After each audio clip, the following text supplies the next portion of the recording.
welcome to the Barry Foster Show, coming to you from the Ridge Floor Studios in the City of Charm, beautiful downtown Avon Park.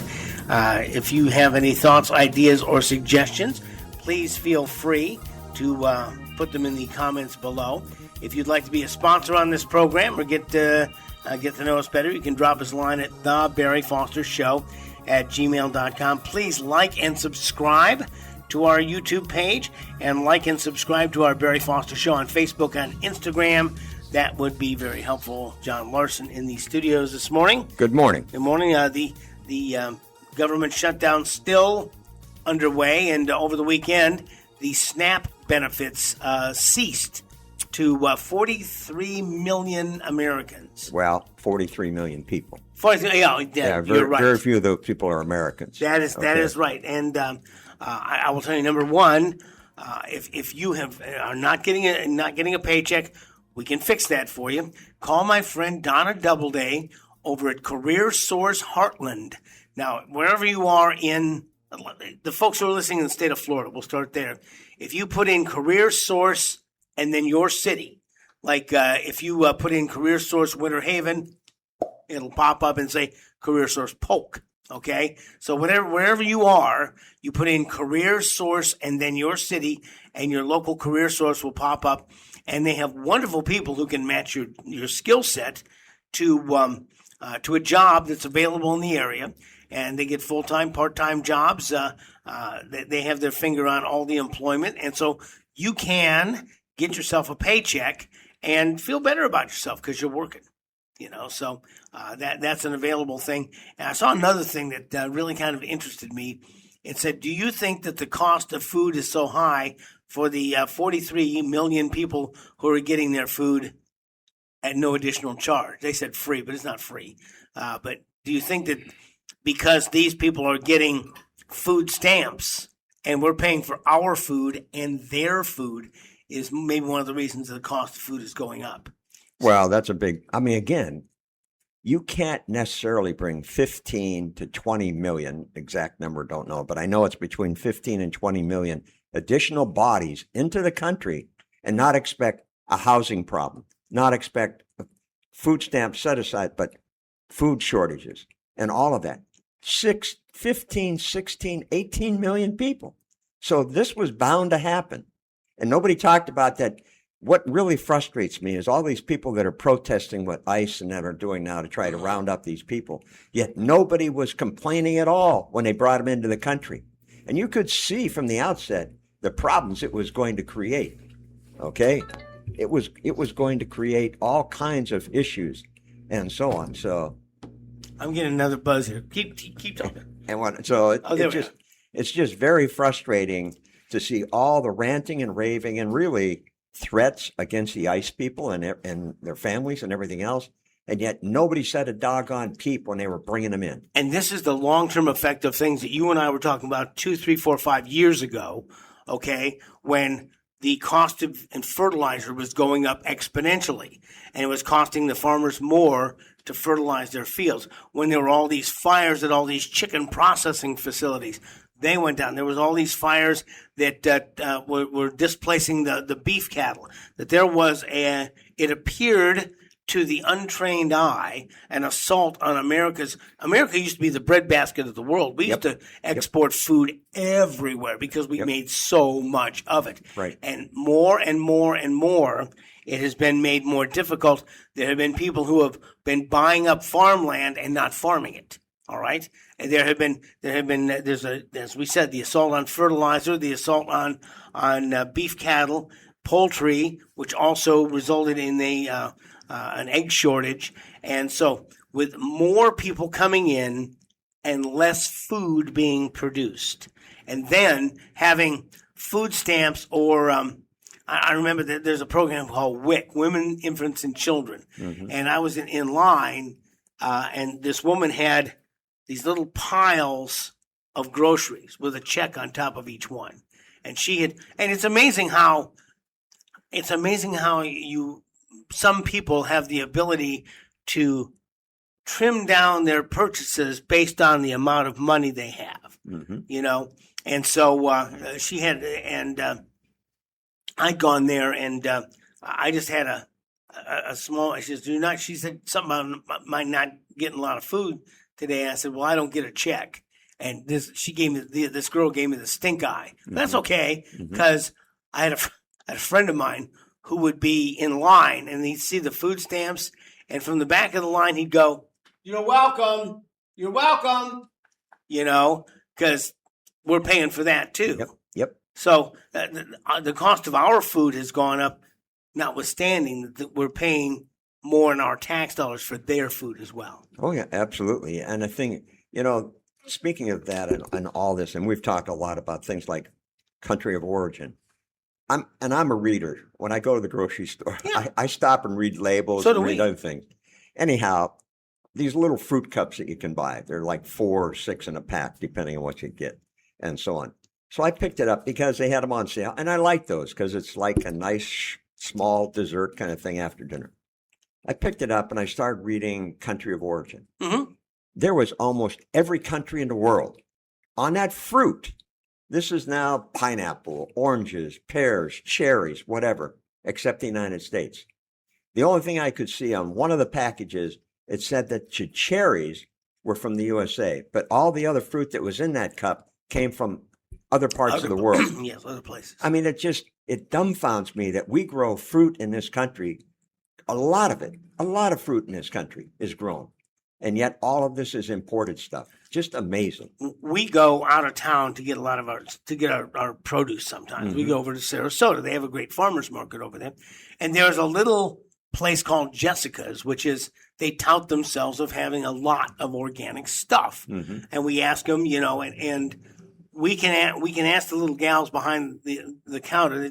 It's like a piece of plywood and 2 sawhorses. Anyway, we ask them, is this America? Well, no, this came from, we got this from Guatemala, okay? Or this came, but it's organic. And so my wife, we eat pumpkin seeds because they're good for you.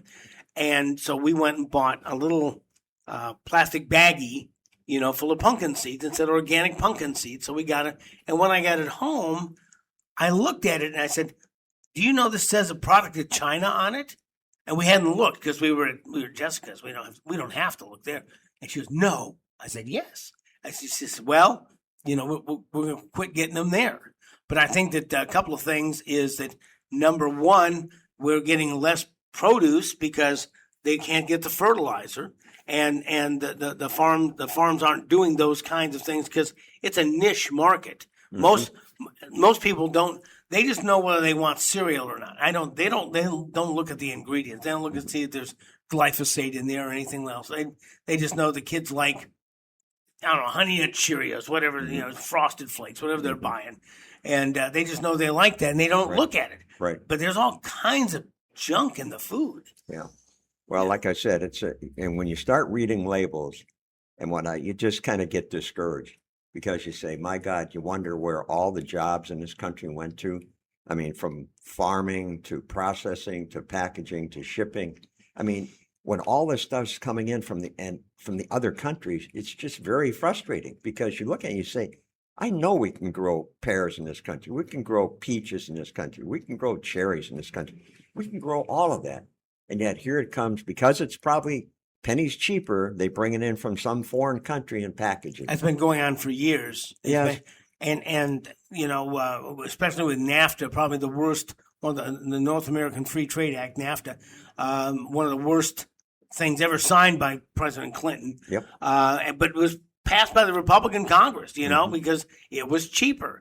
But it's time that we started looking to more local produce and finding people that will grow things. I've told this before, but we were at Winter Haven, and this woman had peaches, and it said, no pesticides, herbicides, fungicides. I said, why don't you go organic? It's too expensive. All the things you have to account for being organic, it's just easier for me to tell you that we use clean farming practices. And we started buying peaches by the car lot over there, and my wife would, between the two of us, we'd peel them and can them. She did like 90% of the work. I couldn't keep up with her.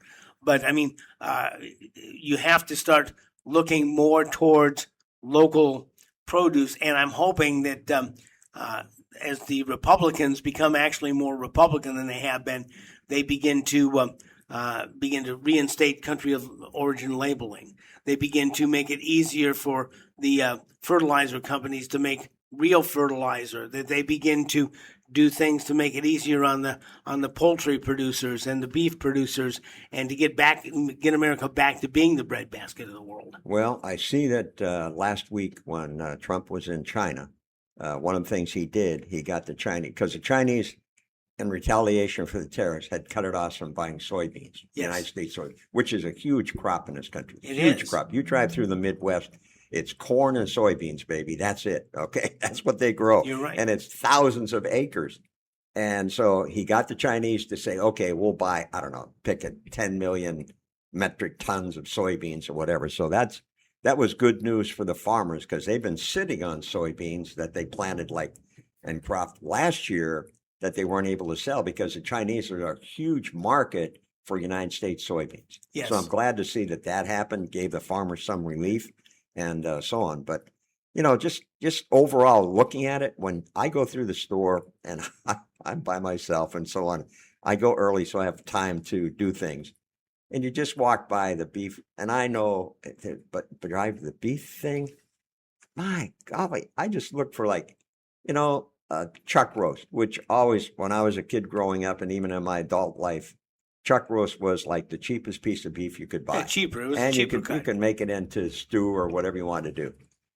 There was $25, $30 some for a chuck roast. I mean, I can remember you used to buy that for less than $10. Oh, well, that is the result of things that have happened 2, 3, 4 years ago prior to this administration. Yeah. And we talked to people about it, and they didn't see it in the stores, so they didn't care. Mm-hmm. Now they see it in the stores, and they think that these ranchers are greedy. And it's supply and demand. Mm-hmm. And when you're spending somebody else's money, it's easy to spend $30 on a piece of meat because it's not yours. It's not your cash. They just give you that money, and Lord knows whether you need it or not, you can still get it. As that woman told those Texas talk show hosts, if they offered it to you, wouldn't you take it? Most of us say no, but this is the long-term effects, and the Chinese.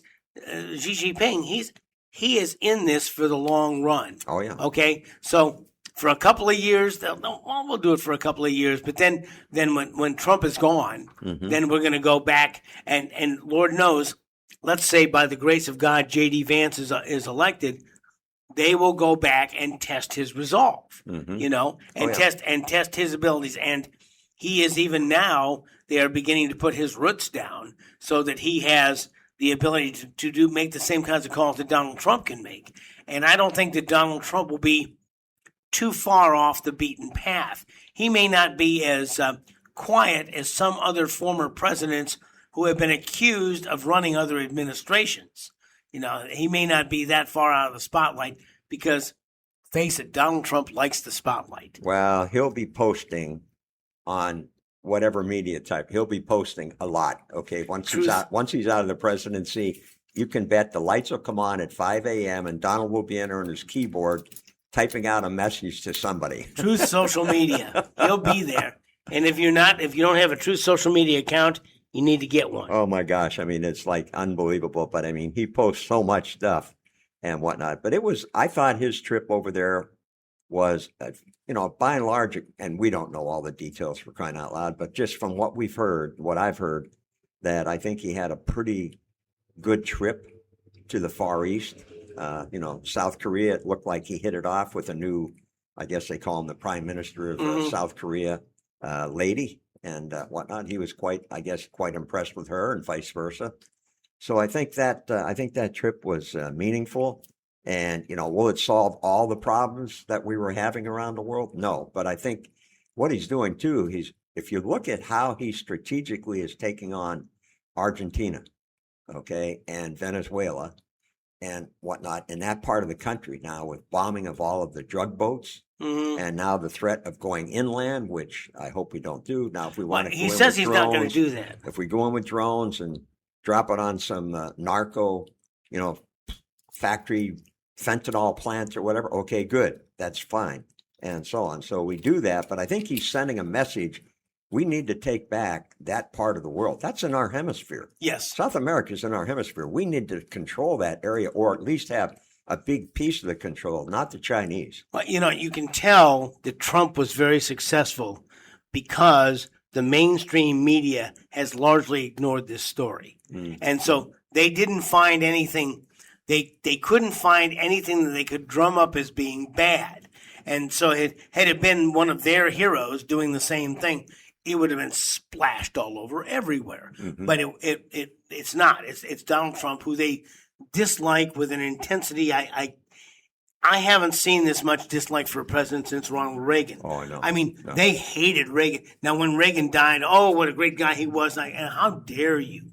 How dare you even say anything, because you tried to sabotage his presidency. And the rhinos were there, but they were not as prevalent, and you didn't hear the same kind of dissension in the Republican Party you hear now about rhinos. And Kathy Chamberlain has written this great book, Rules for Rhinos. And in November, she's going to be with us at the Tea Party talking about this. I have an interview with her if you'd like to scroll back and look for Kathy Chamberlain, Rules for Rhinos.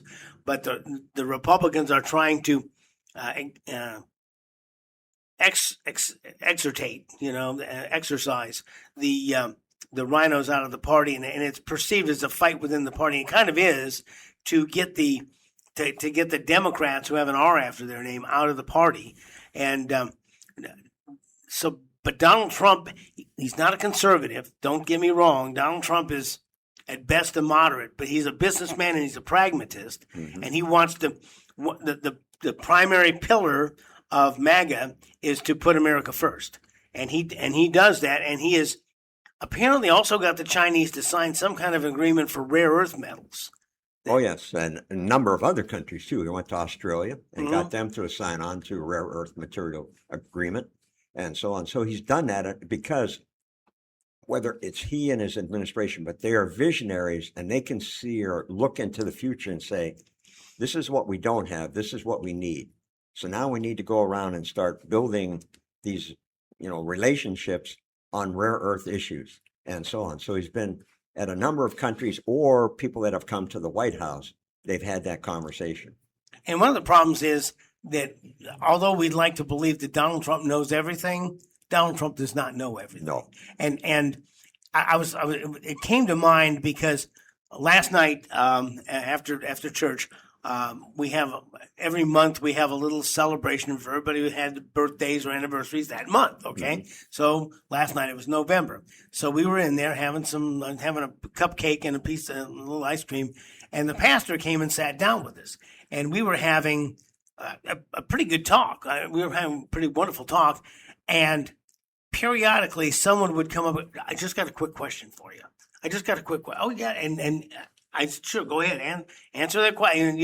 Answer their question. So, what about this? Okay, what about that? Okay, I just want to say good night. And so, Donald Trump is much the same way. Is that you're taking care of this problem. What about this problem over here that affects me? And okay, and he'll put somebody on it. And Donald Trump is really good at delegating authority.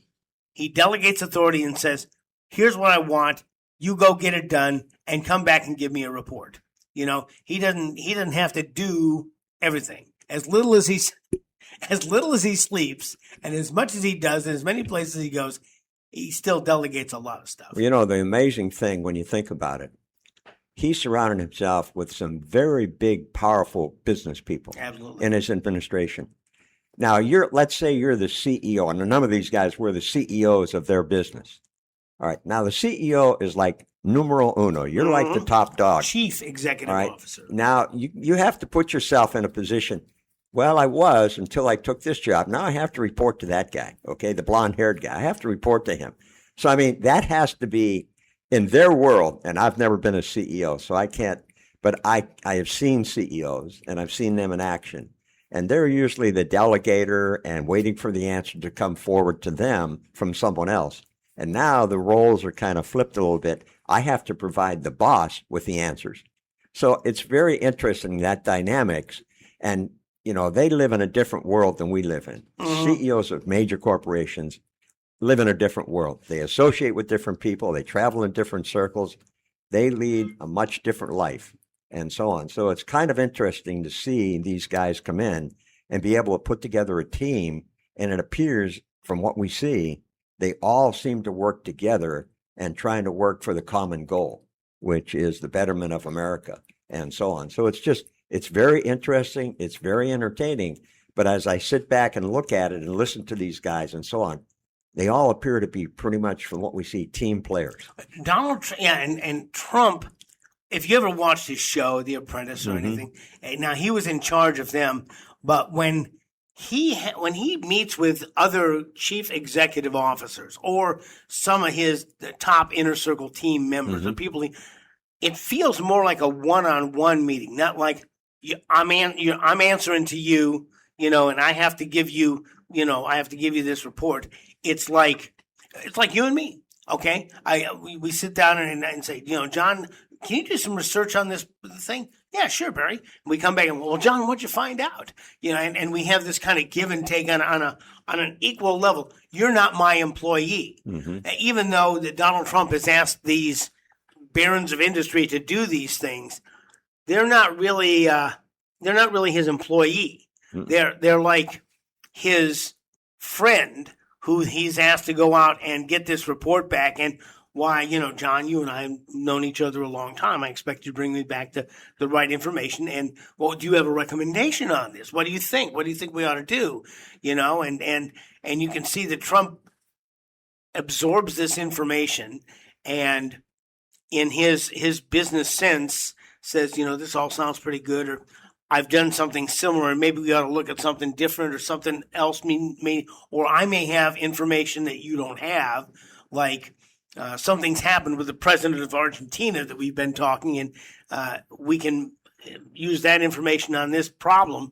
So Trump really has the ability to take these CEOs and make them feel like CEOs while they're doing the things he would like them to do. Well, like I said, it's good, I think, that most all of them, not some were in the political world, but most of the higher ones came from the business world. So they came from his world and vice versa. They were, their niche was different, but they all had the same responsibility over some major corporation and whatnot. But it's very interesting to see how they appear to have come together as a team and worked for the end result. And I think that for the American people, a lot of people don't really appreciate what that is. I mean, when you compare it to the last administration, where everything was decided on quotas, ethnicity. I mean, it was decided. What you are. Yeah, it was decided on something, not your ability, not what you could do or what you could accomplish. It was like, oh, you're the right person for that slot because you're the right whatever. You're an LGBTQ, redheaded, left-handed. I don't think 5'6". I don't think those people were a team.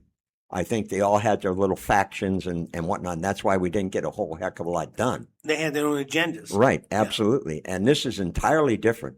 And what really kind of frustrates me is if people would just sit down and analyze what is going on. Don't listen to the furor and the ranting and raving that's going on over in the corner somewhere. Look at what's being done and what's being accomplished. That's the most important thing. Well, it's hard to find that information. It is really hard to find that information because most of the mainstream media, and I am stunned, literally stunned at how many people still pay attention to ABC, NBC, CBS, MSNBC. Yeah. Oh, there's something else now. MS Direct, I forget what they are. But how they pay attention to them. Or read the New York Times or the New York Times or the Washington Post.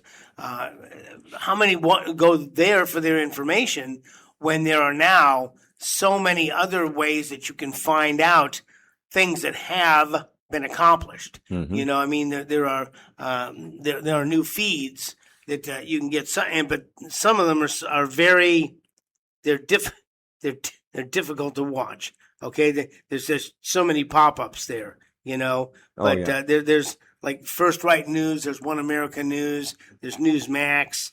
There are things that you can go to and get, if you will, the other side of the story. No, I think it's, I don't pay any attention at all to any of the major networks and any of those. I just watch what I watch. But I get, again, I've said it before, I'll say it again, I get most of my news today from YouTube, from podcasters. Because there are some, when you listen to, and I've watched 20, 25 different podcasters. And when you watch a lot of these guys, some of the guys, yeah, they're kind of, okay, I've got their mission, I understand where they're going and so on. But a lot of them are just very straightforward, and they have their mega people to a large part. And I don't care what race they are. I've watched a lot of minority podcasters that are very, very vocal on what they think of what's going on in the country. Very vocal. That is something that Donald Trump has done that is an anathema to the liberals, and that's why the liberals keep going more liberal and really socialist, teetering in some cases on communist. Because they've got the loudest part of their demographic has taken them over.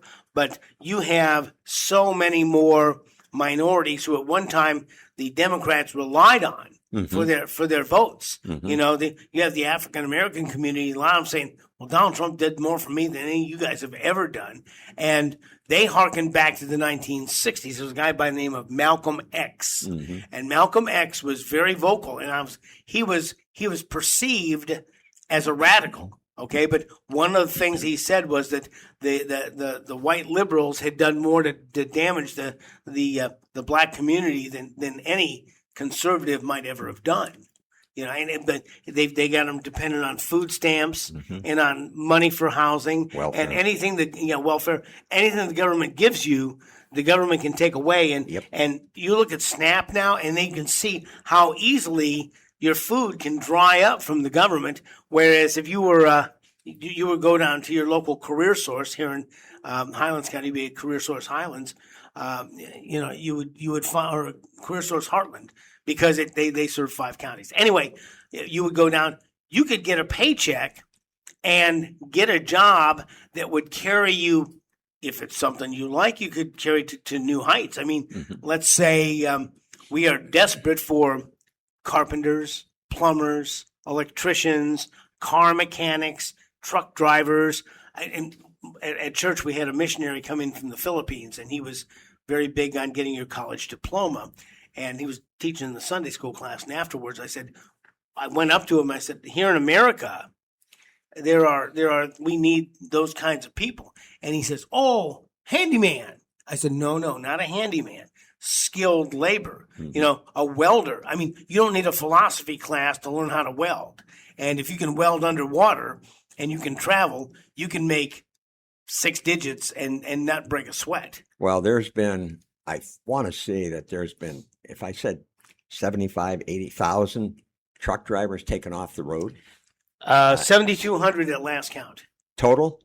Well, that last count. They were pulled from the roads after failing English because they made all the truck stops a place where they would test and know if you could test the stops, read the signs or not. Well, you watch some of the videos of how this is being done and when it's being done. They kind of say, well, this poor guy, he's driven a truck for 10 years. Well, that may be all right. You can drive a truck for 10 years. But can he interpret all the road signs? Does he read and understand English? And in most of the cases, the answer is no. That's why they're pulled off the road, because they can't. And you look at some of the severity when you're driving an 80,000-pound missile, and that's about what some of these trucks weigh when they're loaded. Absolutely. I mean, that's a missile going down the road. And some of the videos we've saw from their own dash cams just shows how bad it is. I mean, you run into somebody with one of those things, very seldom does a person get out alive. Well, very seldom. Knowing the signs and paying attention to the signs are two different things. We know that this was it's always one little thing that sparks it. And there was this guy who spoke no English, who pulled his truck across the road trying to make a U-turn in a place where he was not allowed to make a U-turn. But he didn't care. He'd gotten this CDL from who knows where, okay? Apparently California has issued a lot of them with no regard to anything. But at any rate, once that happened, and Ron DeSantis got wind of it, started in Florida, and now it's swept across the nation. Yep. Of people looking, and I saw a video of this guy. He looked Oriental of some description, okay? And this guy's got a pencil and piece of paper. You can't really see what's on the pad, but he's got a pencil. And he's pointing at us. What does this sign mean? He goes, sign? Yeah. He says, what does this sign mean? He goes, turn around. And okay. He says, well, this sign, what is this? It's woman. I said, there's a woman. Yeah. But what's she doing? He says, woman walking? And it's a pedestrian sign, okay? Or it's a crosswalk sign. I don't know. I couldn't see the sign. But this guy, he was barely able to understand the questions. And so they pulled his ticket. And this is why, and I'll put this out there again. I have reached out to South Florida State College on a couple of occasions saying, this is a great opportunity for you to, and you don't have to be a 21-year-old kid. And, the South Florida State College takes care of anybody. If you want to learn to drive a truck, whether it's a local delivery, in-state, or you want to go cross-country, they'll teach you to drive a truck. And I asked the guy who I talked to, I said, is English a requirement? He goes, absolutely. I mean, there was not it wasn't really a breath between the end of my question and the start of his answer. Absolutely. So there are many, many schools teaching these trades, and truck driving being one of them, that we need to put people in the seats now. Oh, absolutely. And I think that's going to be, it is a trade that's opened up its doors now because the advent of letting go of these foreign drivers that couldn't speak or read English and so on. They have to be replaced by somebody now that has that ability, that be able to read, write, understand English, and drive the rig and so on. So will it make our roads safer? I think it will, by the results of some of the accidents that we've seen around the country and so on. So it's the big part of it, is that everything in this country pretty much moves by truck. Absolutely. I don't care. It moves by truck. You just stand out here at 27 and see how many semis go by in a given day, both directions, north and south, a lot. And that's just one road in the state of Florida. You see the Walmart trucks, you see the Amazon truck. By the way, oh, gosh, the last we heard, Walmart truck drivers being paid 6 digits a year, okay? Yes. And there are it's not new now, but they have these containers that they lift off the ship and put onto a rail car and take to the railroad yards and lift off the rail car and put on a flatbed truck and strap it down and take it where it's going to go, whether it's the air conditioning manufacturing place or the parts store or wherever it's going. Okay, it's on the back of a truck and a truck takes it there. I've seen this video 2 or 3 times now where this guy is driving, an American guy, English speaking man, all right, driving down the road, and here comes an 18-wheeler at him. The guy's on the wrong side of the road. Oh, now no. He's driving in the breakdown lane. So when he gets to him, he stops. And this guy stops, all right?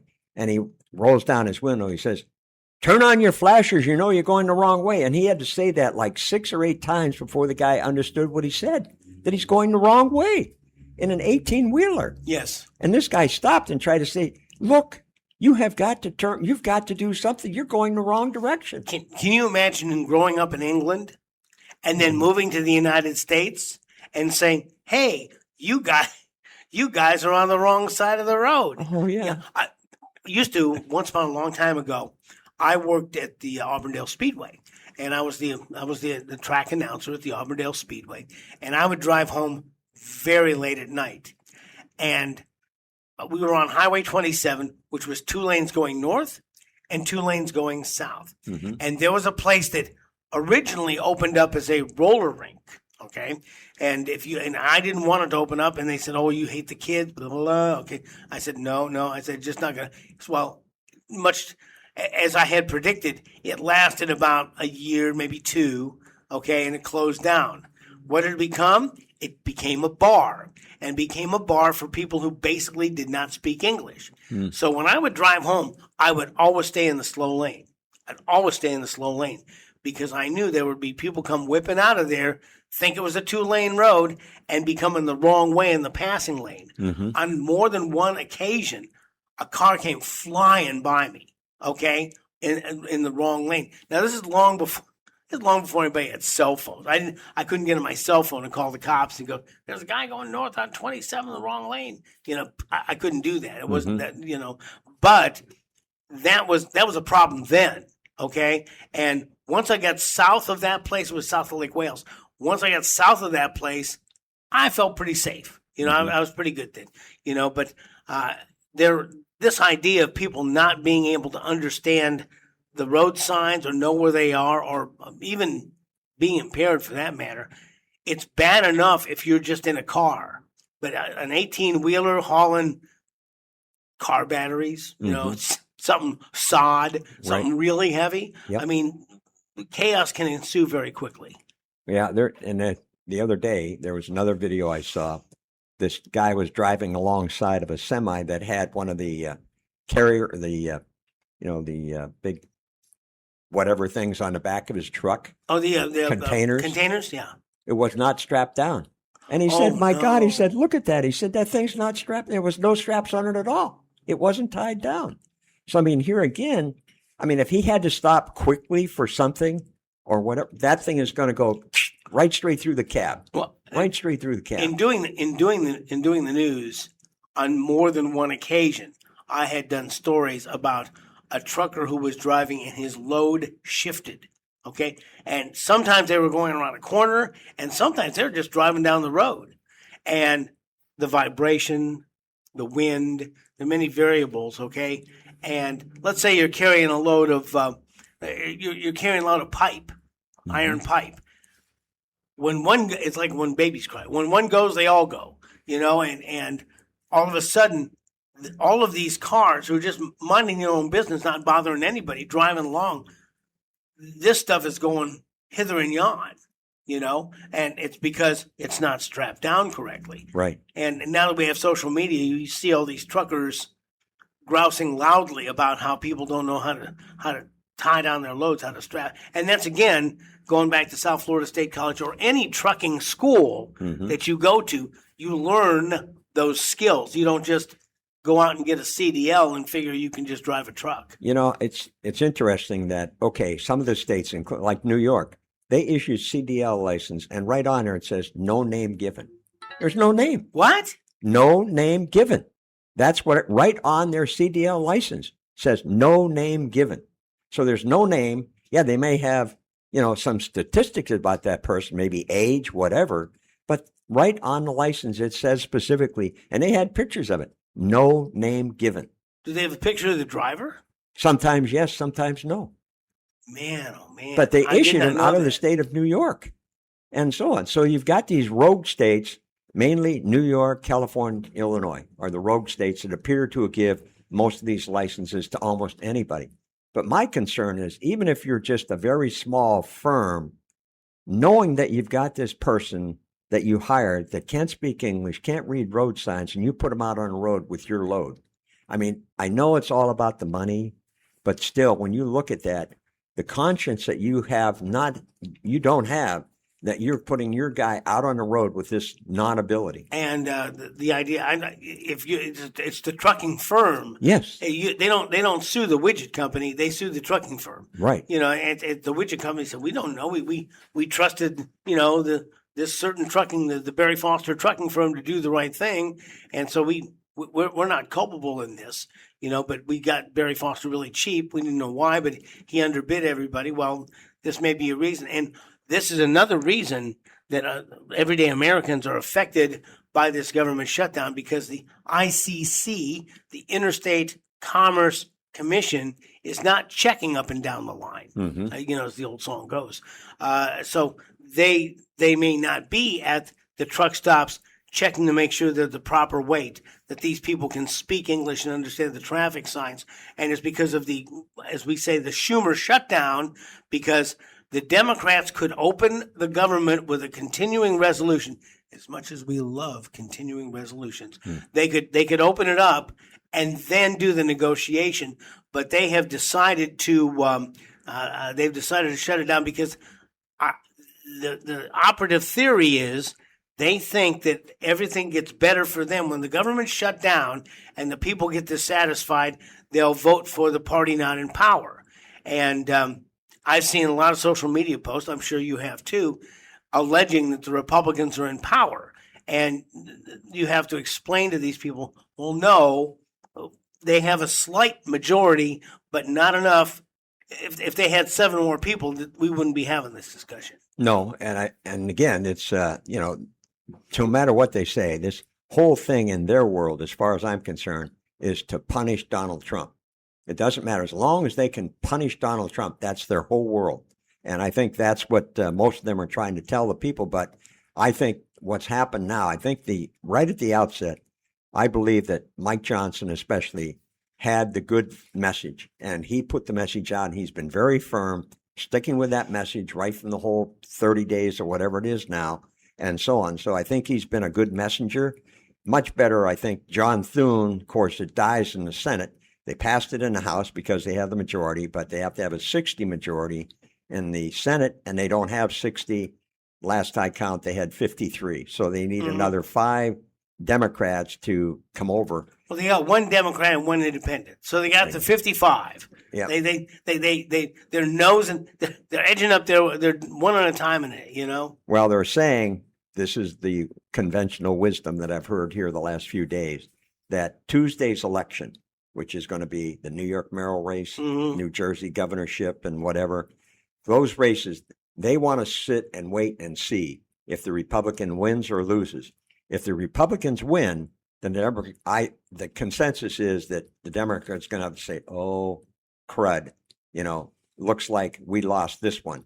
If they win, they're going to be emboldened, and so on. So we'll see how it goes tomorrow, but that seems to be the conventional wisdom at this point. And this is why, if you have friends who do not understand, and they have been very successful in dumbing down civics and understanding how the government works, and they rely on the mainstream media to educate people, and the mainstream media is really more an indoctrination than it is an education.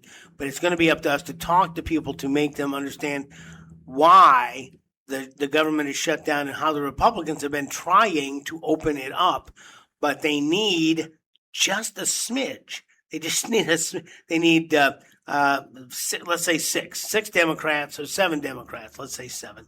Get it over the line here. They need 7 Democrats to open the government, get things moving again. There was a court in Rhode Island now that has ordered Trump to pay SNAP benefits through contingency funds, which I think they got if they spend all the contingency funds on this, I think they got 1 payment. They got 1 payment. Yeah, that's there again. That's what we're up against. And the thing of it is, there should not be 32 million people on food stamps. No. Should not be. In this world, there should not be. I listened to a recording coming up here this morning, and they interviewed this woman who proudly said, I've been on food stamps now for 15 years.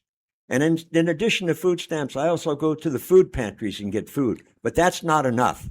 I need more, and I need to continue to be on these food stamps. So, I mean, it has become generational. And I saw this when I was very young. You knew the families in your neighborhood that were on food stamps and were getting government support of some kind, okay? As poor as we were, my dad never got government assistance. And we were poor, but he never did that. He never went out and asked for anything, okay? And so on. So it's interesting to see. And these people, you could tell, some of them, the families were on for generations. It became a generational thing. Your grandparents, maybe, your parents, and now you. Yes. And then no doubt, you're going to pass it off on to your kids. So that's become a way of life, is we don't work, brother, okay? You take care of us. Oh, wait, you've seen the social media. I shouldn't have to work for food. Mm-hmm. And you're like, whoa, pal, I hate to tell you, we all kind of work for food. That's the way it works. Mm-hmm. And I don't care whether you're a capitalist or a socialist or a communist, you work for food. That the government puts you to work and doles out what they think you should have. In a communist or a socialist, they tell you what to do and they give you the food they think you need. In a capitalist society, you can work as hard as you want. There was There was a time in my life I was working 4 different jobs. Okay, I was between being an announcer, being a freelance writer, working for the radio station, working for the newspaper. I was trying to make butter and egg money. Okay, and you just did what you had to do. You just did what you had to do, and there's not that mindset anymore that you have to get out of work. And these people, it's not only with food stamps, but it's also with housing. Oh, Used to Section 8 housing. Yeah. Section 8 housing and low income housing was set for people to kind of get them over a rough patch. Right. You'd get over the rough patch. You'd use the government housing, kind of like a motel, maybe a year, until you could get situated again and go off on your merry way. Right. And decide what you wanted to do. But now, as you say, it's generational. They grow up in the projects. Their kids grow up in the projects. Their grandkids grow up in the projects. Yes. You Yes. know, Right. and many young people have decided that their vocation is going to be to rob and steal. That's their vocation. Unfortunately, just looking at it, I mentioned it early on, but just look at it on the food stamp program. Illegals that are collecting food stamps, getting food stamps. All right, Afghan people, 45% of the Afghan people are on food stamps. Somali, 42% of the Somali people are on food stamps. Dominican Republic, 34%. And you go down the list, there's like 25 countries here of illegals in this country that are collecting food stamps. And so I'm sorry, but none of those people should be on food stamps or any form of government assistance. They are, because some of these states, sanctuary states especially, Yes. have provided and got these people on these government programs, whether it's housing, whether it's food, whether it's any medical care, it doesn't matter. They are one of the main reasons why the budget and the draining of the budget is in the shape that it's in. Well, we heard Rush Limbaugh talking about this 30 years ago. Okay, back in the 1990s, he was talking about how Democrats say, "Hey, if you don't like me, you're not going to get your check. If you don't like me, you're not going to be in your housing."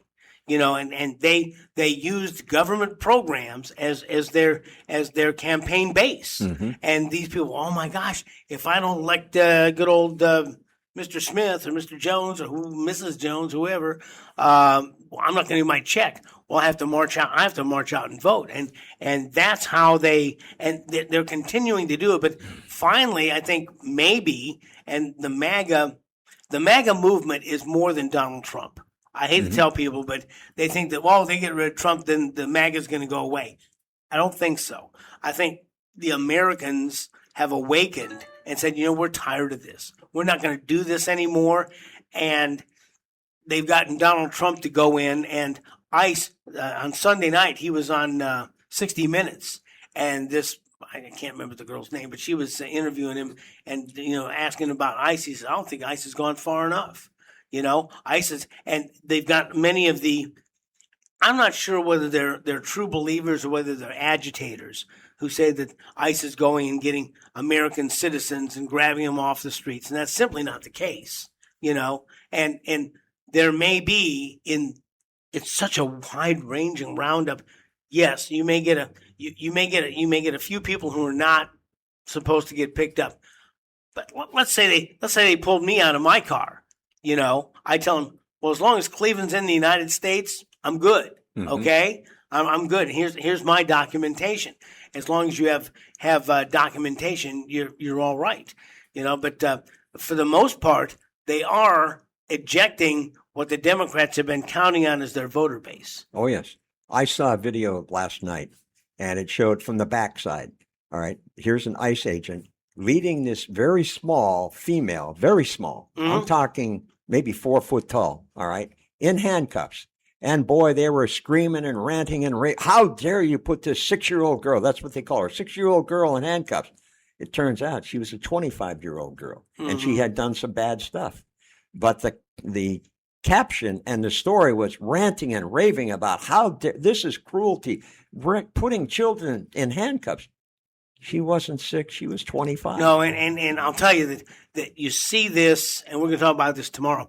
You see this a lot, where there are agitators who begin to shout and begin to. In fact, we saw this from Maxine Waters during the first Trump administration. She had some group of people around her, and she says, if you see these people in a restaurant, and these people were Trump administration people, Republican, you cause a crowd, you start yelling, you tell them they're not welcome here, and they cause, and that's why ICE has to go in with 30 or 40 well-prepared guys, well-armed, well-protected guys to get one arrest, because they're going to draw this crowd, it's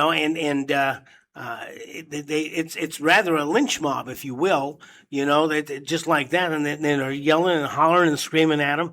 And when the facts come out, well, it's not but in the heat of the moment, again, I don't know if these are ill-informed people, whether these are relatives who don't want their relative arrested, or whether these are paid protesters. And there are a lot of paid protesters. Oh, yes. I mean, you take a look. They've issued reports on how much money George Soros and Blue Sky and some of the other radical organizations in this country have funded these protesters to the large degree. A lot of it is being paid protesters. One of the interviews I saw last week, they interviewed this guy was going around, and he was trying to verify, who was a paid protester and start talking. He managed to get them to open up about what it was. And he asked this one guy, he says, well, yeah, I'm a paid protester. He said, yeah, well, I've seen your picture at 4 or 5 of these different protests. He said, yeah, he said, I get $160,000 a year. Oh, $160,000 a year to be a paid protester. I got to start. There's this kid that says for every 100 followers, I'll out another paid protester. And he interviewed this woman. He said, well, what do you do? What do you do for a living? He says, I don't work. And he says, you don't work? Why not? He says, I don't have to. And then he cuts away and he's in his little studio and he goes, well, that's because she's a paid protester. She was at this climate change. She was at the Free Palestine. She was at the anti-ICE. She was at all these different protests, and they work in teams. And he shows her with this other woman who he calls the babushka lady because she always has a scarf on, and they cover their faces the same way they accuse ICE of covering their faces. Right. But at any rate, they said, he said, I don't know what she gets paid, but I know that they pay between $80,000 and $120,000 a year for these paid protesters, these paid agitators to go out. Yep. And the second thing is that they have a thing called rent a crowd. And this guy will, depending on how many people you want, let's say you want 1,000 people to show up. Well, it's going to cost you $10,000 to do that, because he's going to pay them to show up, and then you got to pay him his cut. Okay, and so he pays them a lesser amount of money. I can't do the math in my head right now, but he pays them a lesser amount of money so that he gets his take, and they show up, and he doesn't care what it's for. Let's say you have a rock and roll band, and you want to make the rock and roll band seem a lot more popular than it is. Okay, well, you go out and you buy these people to come out to the concert. They get them in the concert, and when they show the footage, why, there's all this stuff. Or you have a political candidate, and you want to show that the political candidate is really a popular guy. Well, you get an extra 1,000 people to show up at his rally, and their job is to jump up and down and yell, yay, candidate Jones, yay, we love you, and then when it's done, they get their paycheck and they go home. They couldn't care less. They probably don't even live around there. They bus them in, they bus them out, so you cannot always believe in what you see anymore. No, and again, that story I just told about the so-called little girl, that was a prime example. All right, that was a very prime example. They didn't do any investigation. They didn't try to verify who this person was. They just started screaming and hollering and yelling and jumping up and down, when in fact the optics were just the opposite. And you have seen this on the most local level. I'll tell you that right now. You have seen this, and we'll talk about that tomorrow because we're out of time for today. But we will talk about that tomorrow. And we didn't even get the Doge. We didn't talk about the layoffs that are going on in private business and AI. some things that are AI and some things that are happening in the city of Charm. So we'll get to all that tomorrow. You've been listening to the latest edition of the Barry Foster Show, recorded at the Ridge Flora Studios in the city of Charm, beautiful downtown Avon Park. If you have any thoughts, ideas, or suggestions for the program, just drop us a line, thebarryfostershow@gmail.com. Check out the YouTube page. We'll try to have a new program each and every day. We don't get every day, but we sure try to get Monday through Friday. We'll be putting new programming up on a regular basis. If you'd like us to do a program live at your event, let us know, because John and I are going to start doing some stuff live, and we might even do a live feed one night. Who knows? Please subscribe to the YouTube page, like and subscribe, and join our pages at the Barry Foster Show on Facebook and Instagram. As we continue to look for truth, justice, and the American way, Barry Foster and John Larsen, and we'll see you next time.